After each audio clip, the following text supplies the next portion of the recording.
Hi, everybody. This is so exciting. Welcome. Tonight, we are being treated to an hour with one of the most brilliant minds to take on the fight for our survival, and who happens to be, we're very proud, a longtime JVP supporter, activist, and friend of ours, Naomi Klein. Yay! Everybody should be applaud with virtual applause. So I'm your host for this evening. I am Rabbi Alissa Wise. I'm the acting co-executive director here at Jewish Voice for Peace. For those of you tuning in that don't know who we are, JVP is a national grassroots organization inspired by Jewish traditions to work for a just and lasting peace according to principles of human rights, equality, and international law for all people of Israel and Palestine. Tonight's webinar is being co-sponsored also by our friends at 972 Magazine, an independent online nonprofit magazine owned and run by a group of Israeli and Palestinian journalists, providing fresh, in-depth reporting and analysis directly from the ground in Israel-Palestine.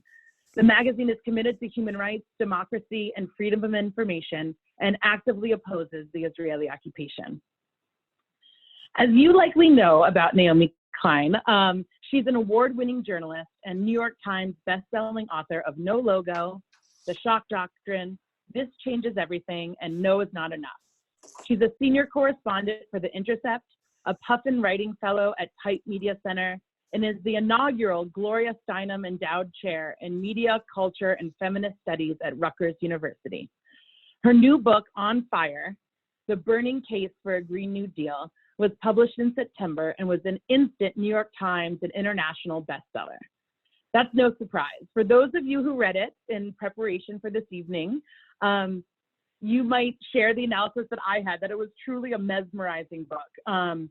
Naomi's ability to combine science scholarship, accessibility, and like an erudite and serious look at the fight of our lifetimes, and leaves no stone unturned. She's addressing fossil fuels, white supremacy, Zionism, gun violence, and movement building. Her book is tethered to the past and is visionary towards a sustainable future. We have a lot to learn from you, Naomi, so let's get to it. I have a few, which means a lot of questions for Naomi, which I will indulge in asking her for the first 40 minutes. And for the final 20, we'll take questions from you all joining us live via Zoom. So you can put your questions in the chat box, and we have some JVP staff that's going to collate them throughout. So as they occur to you, please be able to jump in. So everybody, join me again in a warm welcome from Naomi Klein. So I think we should just jump right in to get to the heart of it. So in your book, you address the green veneer that has long been part of the Israeli nation building project. You write, it was a key part of the Zionist back to the land pioneer ethos. And in this context, trees specifically have been among the most potent weapons of land grabbing and occupation. You point to the Jewish National Fund, or JNF, which many North American Jews are familiar with. Their little blue boxes used to be ubiquitous, collecting coins for planting trees in Israel. The JNF markets itself as an environmental group, even as their main purpose has been from their inception to purchase land to ensure it's Jewishly held. You name the JNF as green colonialism. Can you flesh out that concept a bit further for us and speak to how the Green New Deal will seek to address this phenomenon, which, as you have noted, is not unique to Israel? Sure. Well, first of all, thank you for that lovely introduction. And it's such a pleasure to be in conversation with you and to see JVP's amazing community in all of these little boxes. I think I see my parents in one. So hi, Mom. Hi, Dad. Hi, everyone. JVP's always felt like family to me, but it's a little too literal right now, I just want to say. No, I am thrilled to be able to have this discussion, and I think it's really urgent that we reach across the siloing of our issues. One of the things that I say in this book is that, you know, our issues never belonged in the little boxes that the NGO complex has stuck us in. And what I think is really significant about the moment that we're living through is that there really is a new generation out there that is determined to break down the silos and to embrace a holistic vision of the world that we want, of the next economy, of the next society.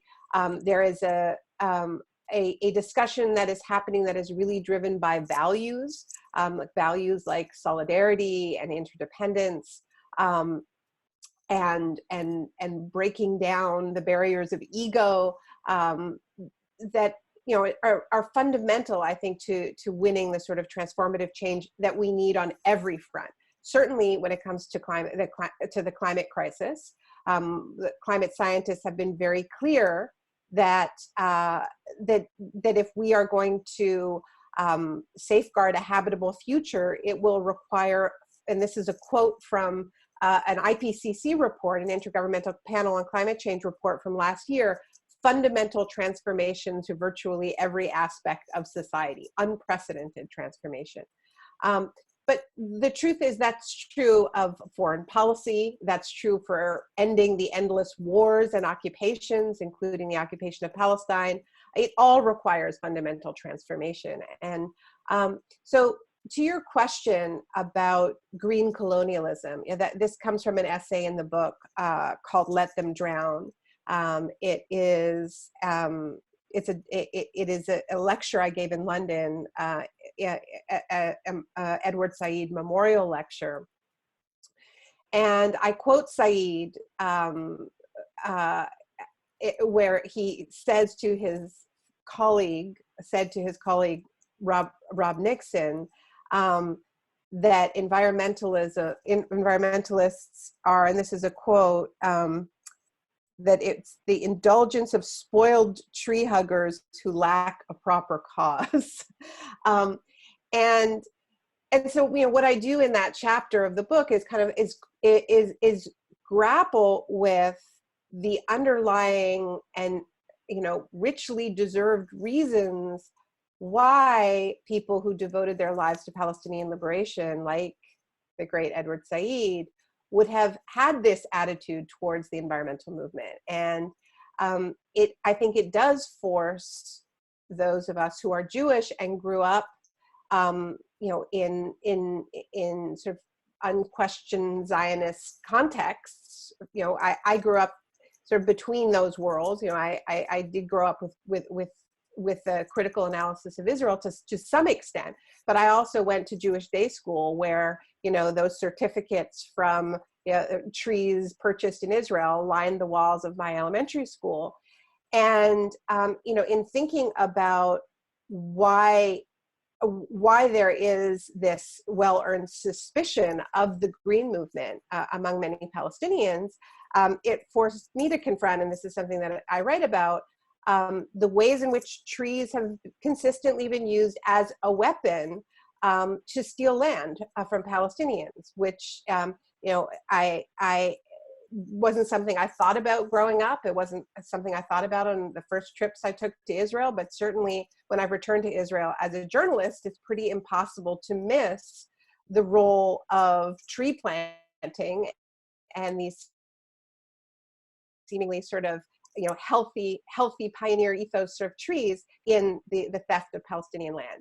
And later, I was influenced by a talk that I heard by Omar Barghouti at one of the early Israeli apartheid weeks, actually in Toronto, where Omar Barghouti talked about the push to build the wall in Israel. It hadn't been built yet. It was in the process of being constructed when Omar came to Toronto and gave this talk.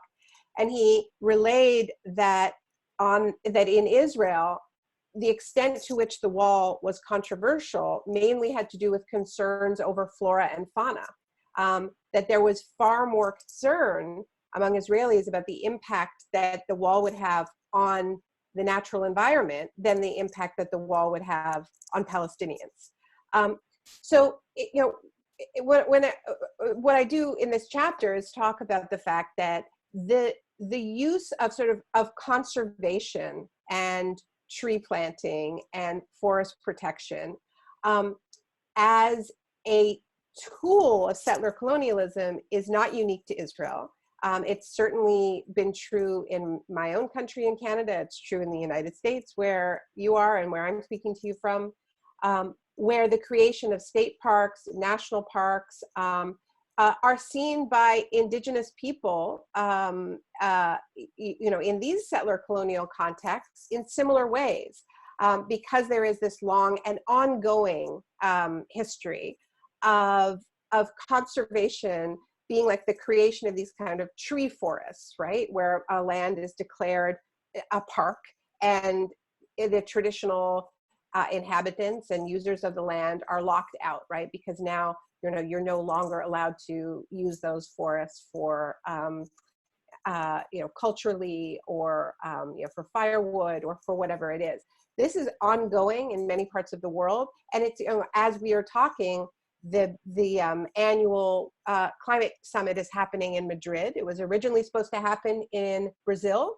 But when Bolsonaro was elected, he announced that he would no longer be holding the summit. It was the previous government that had agreed to host the climate summit. And so then Chile stepped in and said, well, we will host it. But then Chile became one of the countries that are now in the midst of a massive popular uprising. And interestingly, in Chile, it was set off by, another kind of profoundly misguided green policy, where in an effort to appear green, the Chilean government bought a bunch of electric buses. But because they did so within the confines of an extremely neoliberal state and a neoliberal government, they offset the cost of those electric buses by increasing transit fares. And that was the spark that set off an uprising in Chile that was so, that was so profound, that has so rocked the country, that the government of Sebastián Piñera announced that they couldn't hold the climate summit. So then Madrid stepped in, and now Madrid is hosting the climate summit. And so, this is quite historic, that you would have the annual UN climate summit be kicked around like a football, and there wouldn't be a country to host it. That is how bad things are right now. But what I was going to say is that as we speak, our friends are in Madrid, and are part of the climate justice movement there, and indigenous. Did you just lose me?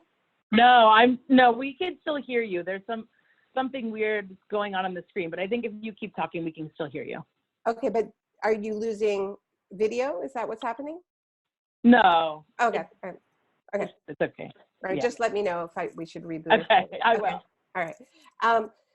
Yeah. So the point is that there are many hundreds of indigenous people who are in Madrid, who are participating in the UN Climate Summit, and are trying to protect their land rights right now against the modern day forces of green colonialism, which takes the form of carbon offsets, right? And carbon trading. The big push at this UN Climate Summit, as has been the case for successive summits, but is particularly aggressive this year, has been the idea that we can solve climate change through the creation of global carbon markets. And so that allows polluting industries to keep polluting in places like Oakland, say, or other frontline climate justice communities around the country, and to offset their emissions by planting trees somewhere or protecting forests somewhere, maybe Uganda, maybe Brazil. These are handed out as contracts to big conservation groups who then protect these forests from indigenous people who lose access to their lands, right? And so you see have the climate injustice at both ends, the communities that continue to face the pollution and the toxic impacts, and they're overwhelmingly Black and brown communities in countries like the US, and then the indigenous communities that get locked out of their forests because they become carbon sinks. So the kind of green colonialism that we see in Israel with the JNF and the planting of the trees as a means of seizing Palestinian land, is part of a historical and ongoing process where forests get used as weapons of land theft. So we have to be aware of that while we understand that we have put so much carbon in the atmosphere that we absolutely need to plant trees and protect trees, and rehabilitate wetlands, and do it in a way that doesn't repeat these colonial patterns, and that in fact it does the opposite. That is wedded to a process of respecting indigenous land rights, and that's a global project. Well, this is related actually to another thing that I found really striking, and what is new about what you're bringing to the conversation around climate is around your articulation that the greatest threat we face on top of weather catastrophe is related to the growth of white supremacy. And I personally hadn't coupled white supremacy and the climate crisis before. So when it comes to Palestine, it's clear that Netanyahu and the Israeli rights alliance with the authoritarianism, Trump, of course, but also Russia's Putin, India's Modi, Brazil's Bolsonaro, to name a few, it's frightening, right? And so what exactly do you see as the connection between authoritarianism and a government's resistance to embracing and tackling our climate crisis? And what are the strategies within the Green New Deal to address that? Okay, right. So just the argument that I make in the book, and I'll try to do this, fairly quickly, is that, are we okay? Okay, all right. Yeah, yeah. Sorry, I keep seeing panic cross over your face, so I don't know. Oh, all right, cool. Okay, what's happening? I have no poker face. Okay, cool. So I don't think it is a coincidence that at the moment that the climate crisis, it ceases to be this sort of far off in the hazy distance issue that people are worried about for future generations, and becomes this issue that is now impossible to deny, even though there are still a few holdouts. But we are living the age of climate disruption. JVP is certainly based in a very vulnerable part of the U.S. with wildfires in the Bay Area again and again, and I'm not going to list all the various global climate disasters, but I think we know that they're happening. And there's a real shift now, we see it in all the polling. That climate change is no longer the issue that you care about after every single other issue, right? And that's the way it used to poll in the US. Now what we're seeing in the Democratic primaries is that with US Democratic voters, to rank the issues that they care about going into this election, climate is up there with healthcare and jobs. In some cases, it's ranking first in polling, including in places like Iowa, which has dealt with a series of devastating floods, which has impacted the farming community and so on. So we're in it, and it's obviously not just the U.S. And so I don't think it is a coincidence that at a time that we can no longer deny this crisis, and we are seeing the impacts, including through more and more people being pushed out of their homelands, being forced to migrate, sometimes directly because of climate disruption, and that's certainly true in places like Guatemala and Honduras, different parts of Central America, where drought is a major driver of migration. But it's also an accelerant to other drivers of migration.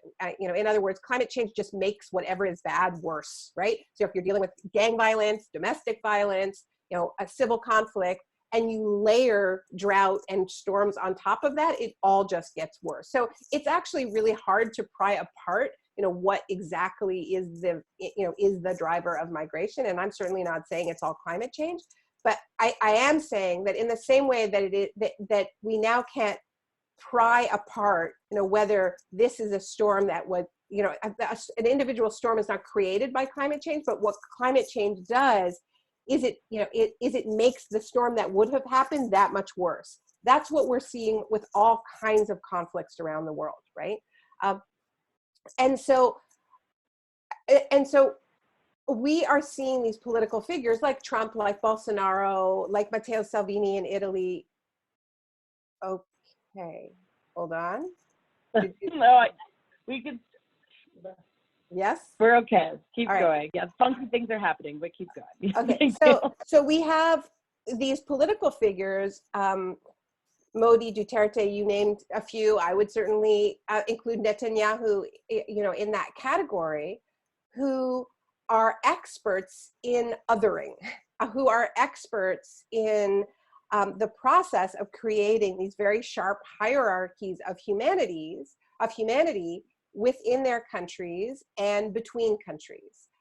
And they actually come to power in many cases by using these incredibly divisive paradigms, right? And so it is white supremacy in the United States. It's Hindu supremacy, for Modi. For Duterte, it's the tough talk about drug users and drug dealers and terrorists. But I mean, the MO is the same. And so the question around, what does the Green New Deal have to offer, right? I think a helpful way of looking at this is that we are in a moment where it's not just the earth that is flammable. Like our politics are intensely flammable because of this intense feeling of precarity.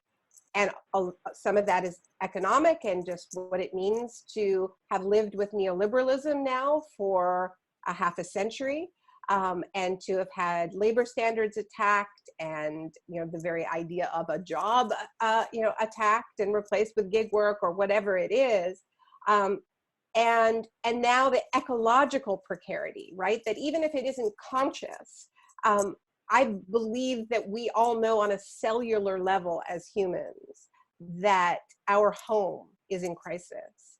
And so we now have this wave of sort of strongmen political figures around the world who are all trading strategies, tactics, and technologies for how to come to power by pitting populations against each other, and then trading these technologies of surveillance and containment to continue that process as they hold power. And so, some of this just enables them to get on with the business of, felling the Amazon if you're Bolsonaro, or drilling for oil in the Arctic if you're Trump. But, I think it's also, it is also just a way of holding on to power for a lot of these regimes. And so, thinking about the way, and going back to the shock doctrine, right? In the shock doctrine, I have a chapter, it's probably the most controversial chapter of that book, about how Israel has acted. It's not seen as controversial now, it was seen as controversial in 2007, but talking about how Israel became a laboratory for the technologies of the so-called war on terror, right? And after September 11th, offered up its expertise in containing Palestinians to the United States, to any government that was interested in containing, whatever population they wanted to contain. Now we see very clearly that this is now, many of these same technologies, contractors are marketing their expertise and applying them to migrants, right? Applying them to building walls to keep migrants out. But it isn't only Israel who is in this business. China is doing the same thing with their expertise at using the internet to surveil their populations. And we're seeing those tactics migrate to Kashmir, to Iran, right? I mean, so there's a whole sort of trade in worst practices that is going on now. And Israel is a very, very active participant in this, but it's by no means the only participant. Yeah, it's interesting, because at the same time that there is this active exchange of these work practices between countries, at the same time I'm noticing that there's also part of that politics of those strongmen, as you call them, is isolationism. So just recently, when the U.S. Secretary of State Pompeo announced that the U.S.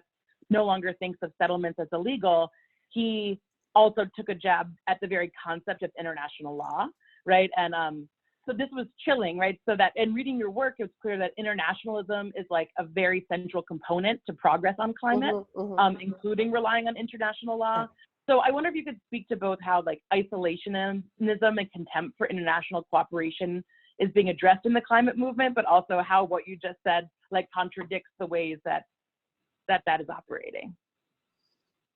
Yeah, I mean, I was thinking about that in the context of the climate summit that's going on in Madrid right now, right? Where it's this very strange gathering where because of the Trumps and the Bolsonaros and the moment that we're in right now, everybody knows that no progress is going to happen in Madrid. And in fact, there may be backsliding, but people are still going because, not just out of habit, not just because they've been going to these for 25 years, you know, this is the 25th UN Climate Summit, but because there is an understanding that flawed as it is, this multilateral space, right, is important.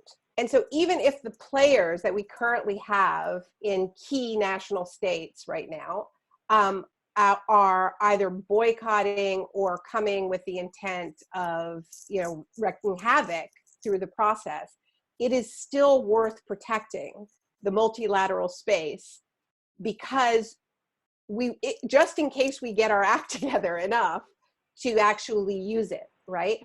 Because we cannot deal with the climate crisis or any of the other crises we face without some kind of democratic multilateral architecture. And so if we just allow it to crumble, which Trump and Bolsonaro and their ilk would love nothing more, right? Than for them to just like kick around the UN Climate Summit until there's just no one left to host it and just have everybody just, you know, leave in disgust and say, why are we wasting our time? That would be a big win for them, right? So they are certainly willing to cooperate and trade worst practices and throw contracts to Steve Bannon and, you know, figure out how to, you know, how to do nationalism, you know, hyper-nationalism, you know, and this intense hierarchy, you know, you can be international about that, right? Like you can trade strategies across borders, but it is ultimately an isolationist strategy. But I mean, they're not giving up on international trade, right? I mean, what they want is they want to restrict the flow of people, and they still want money to flow extremely freely. So I think we also need to be careful about sort of taking them at their word that they in fact are as protectionist as they want to seem, right? So I you know, I think some of these terms are quite problematic, right? Like you know, Trump's base want to believe that he is the America First guy, that he really is putting their jobs first, and he's doing none of that, right? And he's absolutely committed to the complete free flow of capital into, you know, every you know, tax haven in the world, right?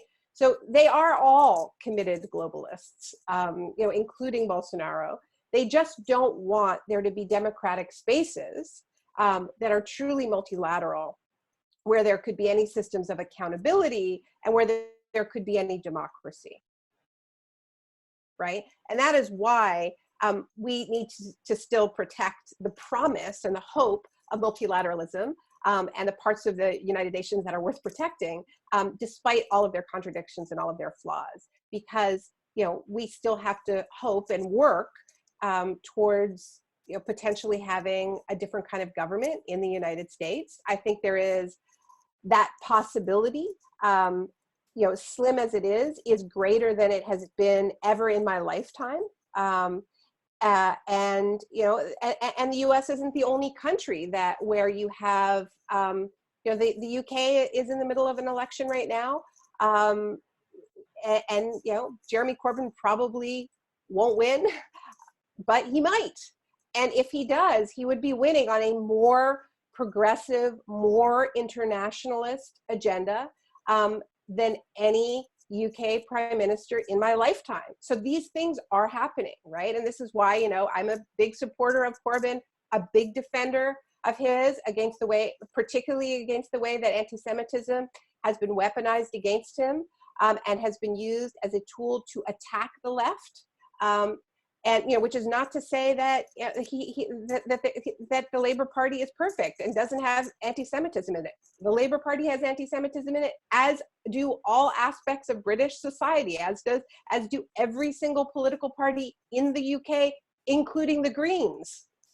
But, you know, this has been used tactically as a political tool to keep Corbyn out. It has obviously been used tactically as a political tool against the surge of democratic socialism in the US Congress, in the attacks on Ilhan Omar and Rashida Tlaib, you know, as well. So, you know, you asked originally about what the what the promise of the Green New Deal is as a counter to this. Look, I mean, there are no shortcuts to confronting the supremacist logics that are at the heart of this, right? But there are things we can do to make our societies less flammable, right?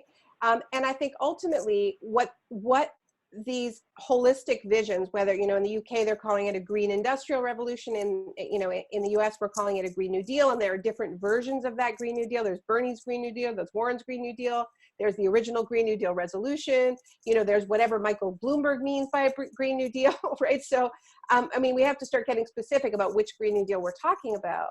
And we also have to keep improving it.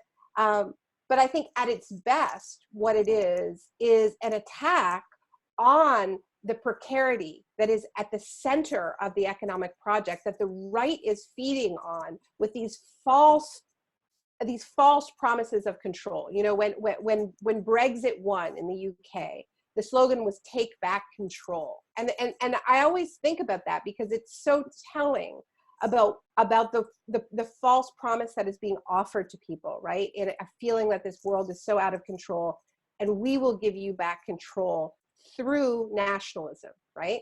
But of course, what does Boris Johnson actually want to do with Brexit? He wants to turn the UK into the ultimate tax haven, right? So, you know, it's actually nothing like protectionism. It's the opposite of it. What they don't want are any rules, and they want absolute rule for capital. And that's what the project is. So I want to talk a little bit more about the Green New Deal. You were just saying we're continually improving it. I know there's lots of different ideas that are being offered to support it. For example, the Red New Deal. But on a practical level, I guess my question is, where is Palestine in the Green New Deal? So it's an extremely unifying platform for the left right now. And so, you know, I'm thinking about, do we want to be including in it, for example, where the $3.8 billion a year that the U.S. spends funding the Israeli military goes as part of it? Like, where are the places that activists in the movement for Palestinian rights can jump into the Green New Deal, and where is Palestine in that? I mean, what I would just say is put it in. You know, that the movements that have been fighting for justice for Palestinians, and JVP is a part of that, but obviously this needs to be led by Palestinians, need to be part of a process to be putting it in.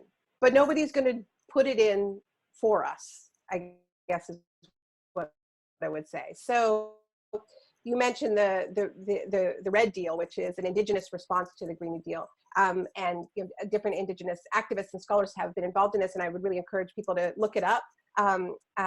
Nick Estes is one of the people who has been writing on it. And what's interesting about it is that it isn't instead of the Green New Deal. It is an addition to it, right?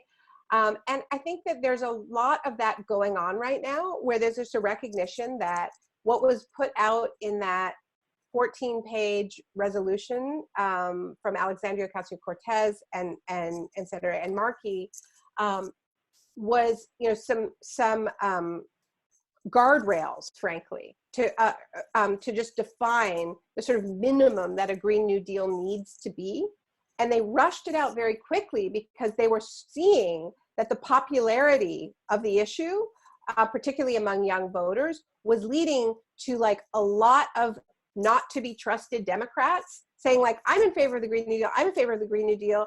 And it was clear that it was about to mean absolutely nothing, right? Unless they put something out that said like, look, if it's a Green New Deal, it has to be guided by the Intergovernmental Panel on Climate Change report that told us that we have to cut global emissions in half in 12 years, that we need to get to zero by 2050 globally.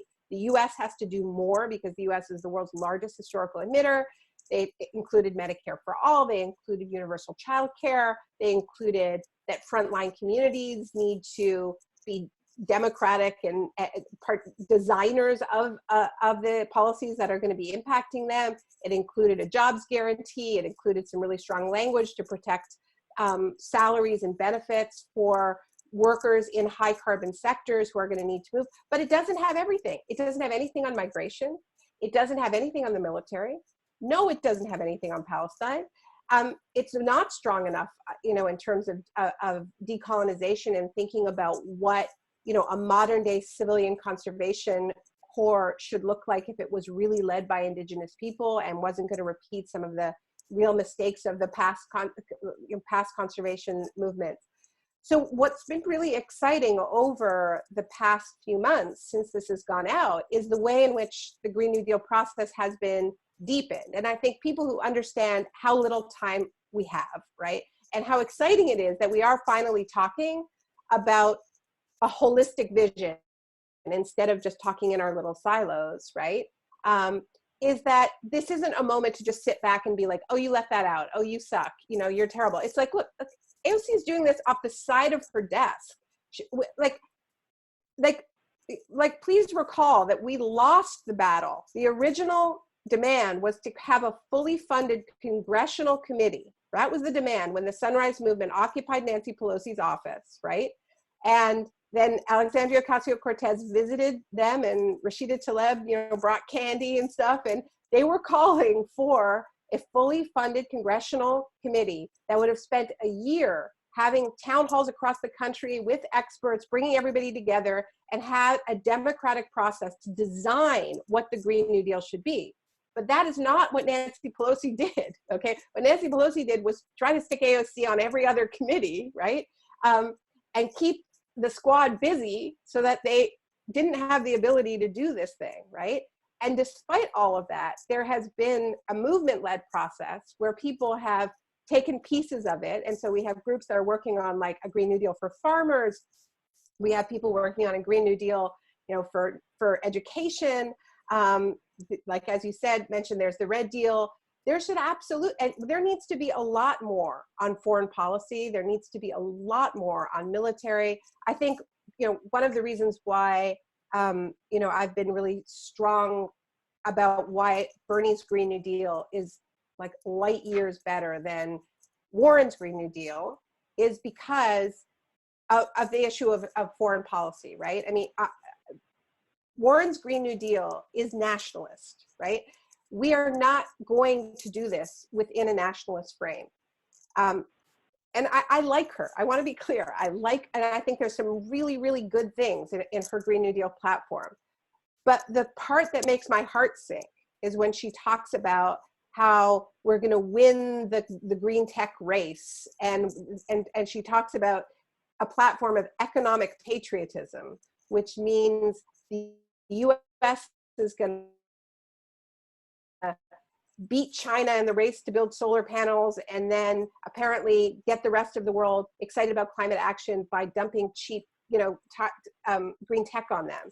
What Bernie is talking about is actually living up to the US's obligations under the UN Climate Change Convention, which the US signed, as did 192 other countries, which means that the US has to pay into something called the UN Climate Fund, which would allow countries around the world to develop their own green tech and actually pull themselves out of poverty and not replicate these colonial relationships, right? And so that this could actually be a process which, you know, Bolivia's climate negotiator used to call a Marshall Plan for planet Earth. So Bernie's talking about putting $200 billion into the UN Climate fun, which is the United States fair share. To put that in perspective, the Obama administration pledged $3 billion and paid a third of that, okay? So this is a game changer. And Bernie's also said that part of where the money would come from would be cutting $1.5 trillion from the US military and moving it over to the Green New Deal, right? Whereas Warren is talking about greening the military and about how, you know, climate change is impacting troop readiness and not challenging the paradigm of endless war. What Bernie is talking about, and I think it's incredibly brave, and I think we really need to recognize what a breakthrough this is, because it's very hard to do this politically. He's saying that infrastructure, that $1.5 trillion, is going to protecting oil and gas infrastructure around the world, particularly in the Middle East, which, if we're serious about climate change, we don't need, okay? So that is a truly global Green New Deal. And there's lots of room for improvement in there, but it's a different paradigm. It is the only like internationalist Green New Deal that anybody in the US is talking about, really.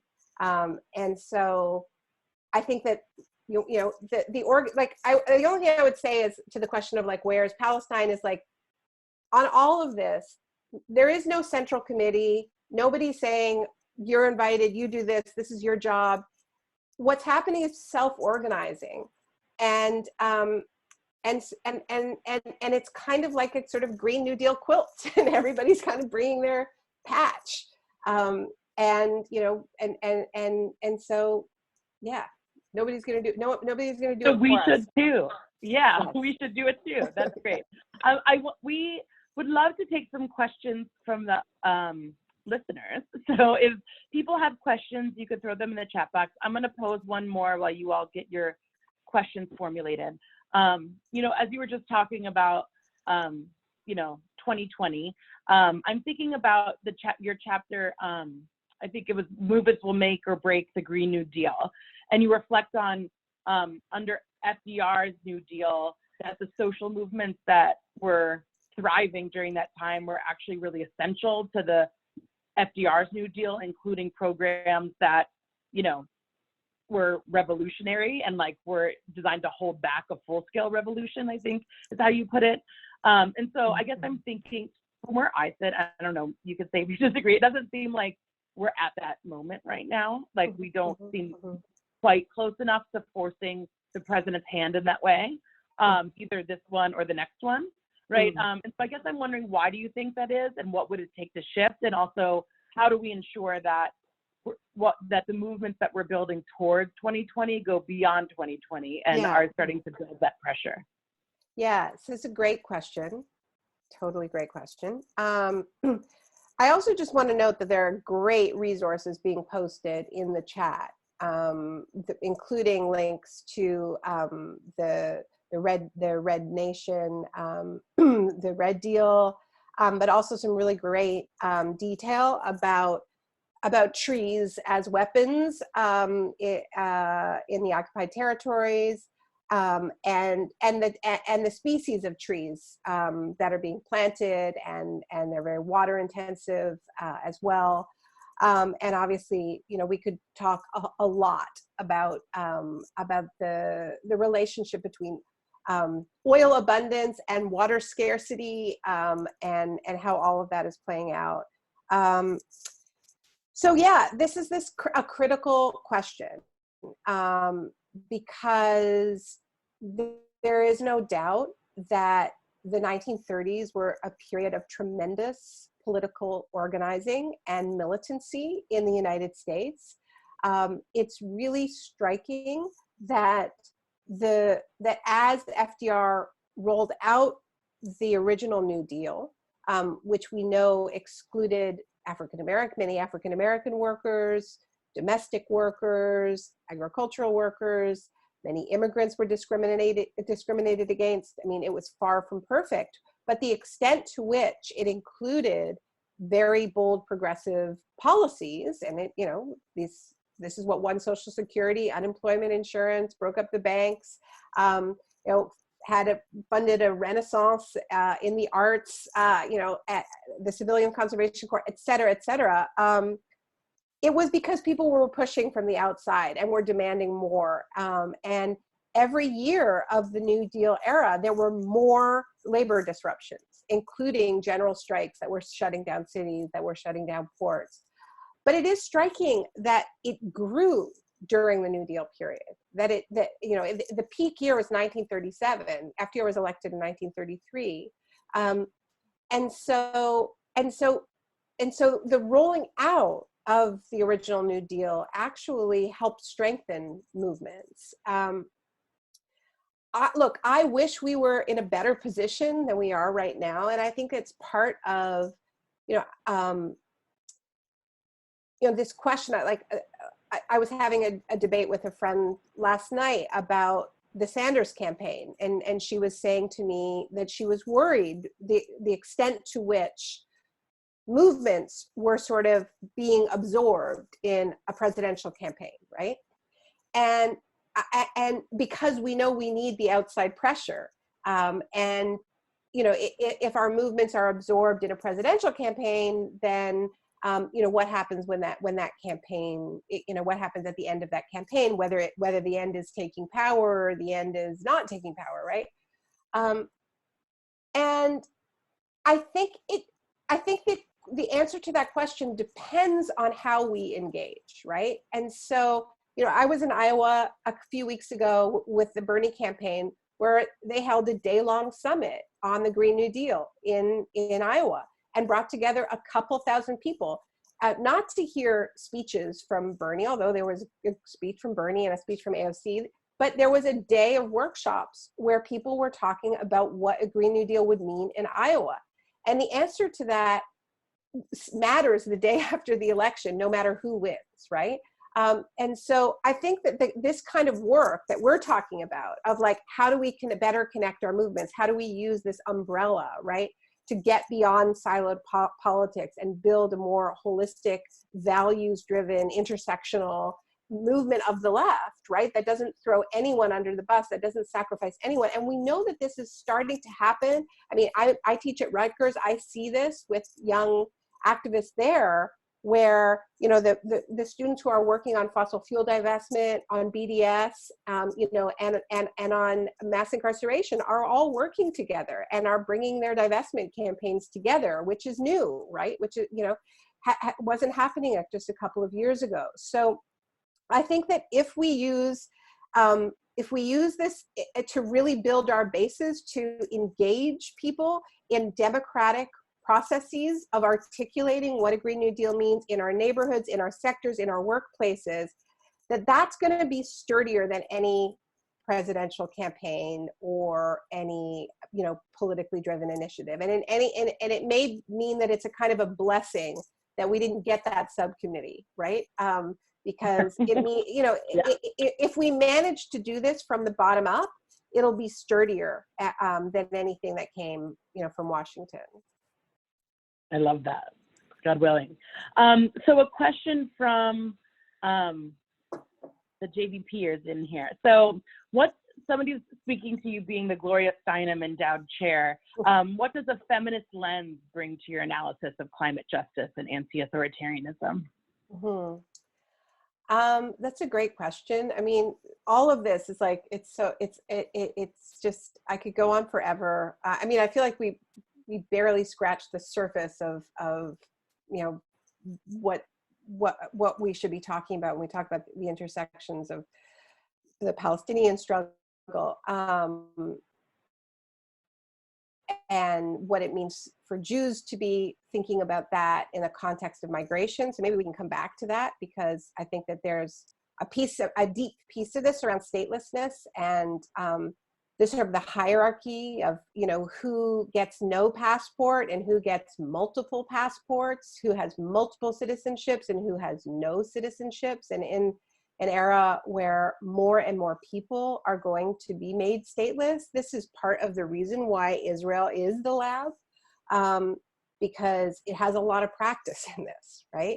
But okay, we can come back to that. On gender, Look, as I said earlier, like whatever is bad before is worse with climate disruption, right?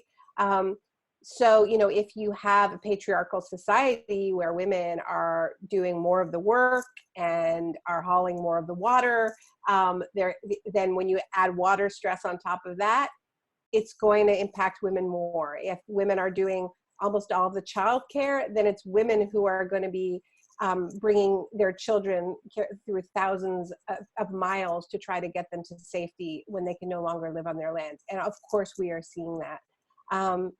We're also seeing in the aftermath of disasters, a pattern of increased domestic violence. You know, I saw it in the aftermath of the Gulf oil spill, where, you know, stressed fishermen were, you know, beating their wives. It happened in Puerto Rico after Maria. You know, it was actually feminists who started the uprising that eventually overthrew Rosselló in Puerto Rico. They were protesting a rise in femicide in Puerto Rico in the aftermath of Maria that was, you know, being ignored by the Rosselló administration. I was in Paradise, California not so long ago as part of the book tour for On Fire, and learned that there's been a major spike in domestic violence in Chico, where many of the evacuees went, and where, you know, people were living with all of these stresses. Whenever there is stress in a society that, you know, that you know, devalues women, it's women who face the impacts of that. So, you know, they saw a spike in domestic violence in the months after the fire, and that has now gone down, but there's still an increase in the severity of the domestic violence in Chico. So, you know, these are just some of the ways, right? But the other thing that we're seeing is incredible women's leadership, right? Now, women have always been leaders in land protection and water protection, but the truth is that a few years ago, almost all of the prominent faces in the climate movement were men.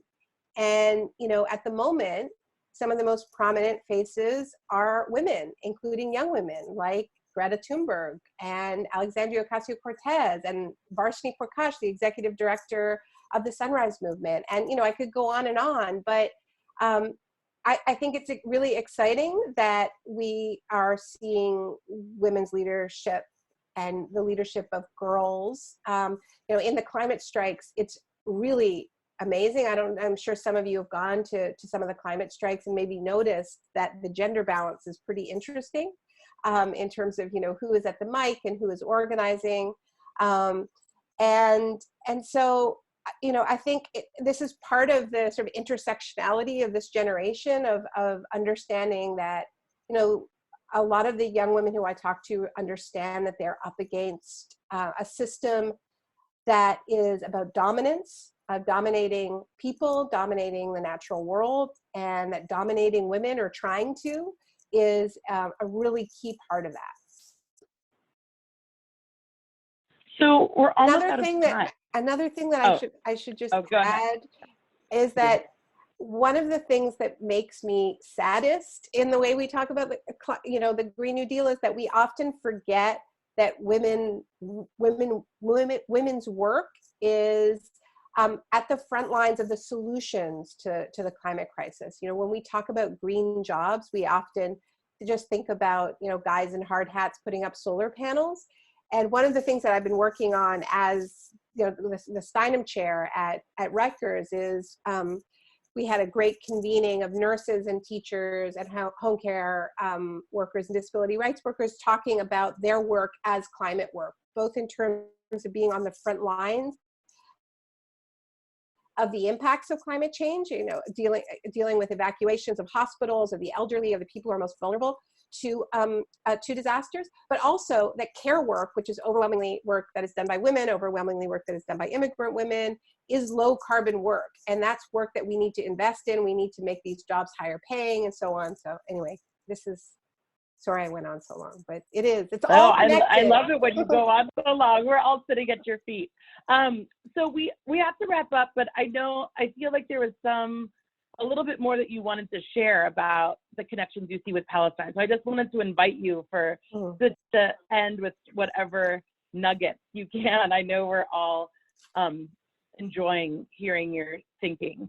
So if there's anything you wanted to end us with, and then I'll close us out with some announcements. Yeah, I mean, I think the longer I immerse myself in this issue, and the more time I spend in communities that are in the teeth of this disaster, and that could be any of us at any time, right? The more I understand, or am convinced that really the challenge is a pretty simple one, which is, how are we as human beings going to live together with grace and humanity on less land? Because the fact is that no matter what we do, even if we do all the good things right away, and the chances of us doing all the good things, all the right things right away are pretty slim. Even if we did them all, we're facing a really rocky future, right? We've warmed the planet by 1 degree Celsius, and we have locked in warming of 1.5. So it's going to get worse, even if we do everything that we possibly can. It will probably warm by 2 degrees Celsius. If we stay on the road we're on, it'll warm by 3 to 4 degrees Celsius or more. So what is clear is that the space for humanity to live well is contracting on this planet, okay?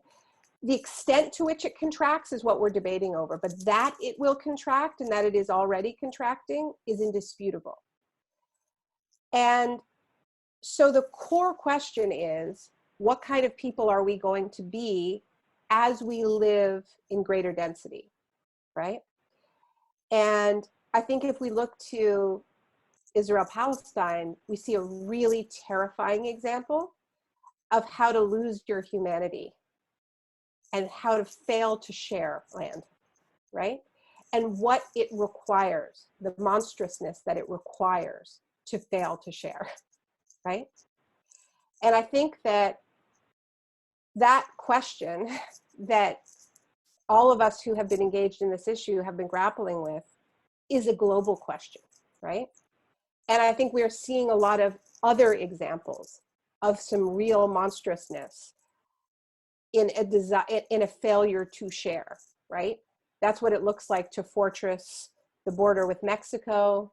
That's what it looks like to allow tens of thousands of people to drown in the Mediterranean. That's what it means for Australia to turn back migrant boats and send people to privatized detention facilities in islands like Nauru and Manus. This is a global process that is happening now. And so, we can call it a Green New Deal. It doesn't even matter what you call it. I mean, it is about whether or not we are going to be humans in this future. It's about how we're going to treat each other, right? And so that's why we need to connect it to healthcare and childcare and food security and water security and fighting patriarchy and Palestine. It's because this is all about the same thing. This is about whether we are going to learn to live together on less land in greater density with humanity, right? Which means that we're going to have to we're going to have to lift the floor. We're going to have to say to people, you know what? You're going to have a house. You're going to have childcare. You're going to have healthcare. The basics are going to be taken care of. You don't need to be at each other's throat. You're not all on your own, right? And we're going to have to start practicing solidarity and mutual aid, and we're going to have to practice love and show each other what love looks like in public more and more, because a lot of people have lost faith that they can do it. So that's what the fight is all about. And I hope that speaks to the work that you're all doing, because I think it's at the heart of the work that you do every day. And I hope that even not in a few years, but in a few months from now, the question of how is this connected feels completely absurd to us. May it be so. May it be so. Thank you so much, Naomi. This was incredible. And I feel like we're going to continue to marinate on your words and turn them over in our organizing meetings and in our ritual spaces and in all the different ways that we do our work. So thank you so much.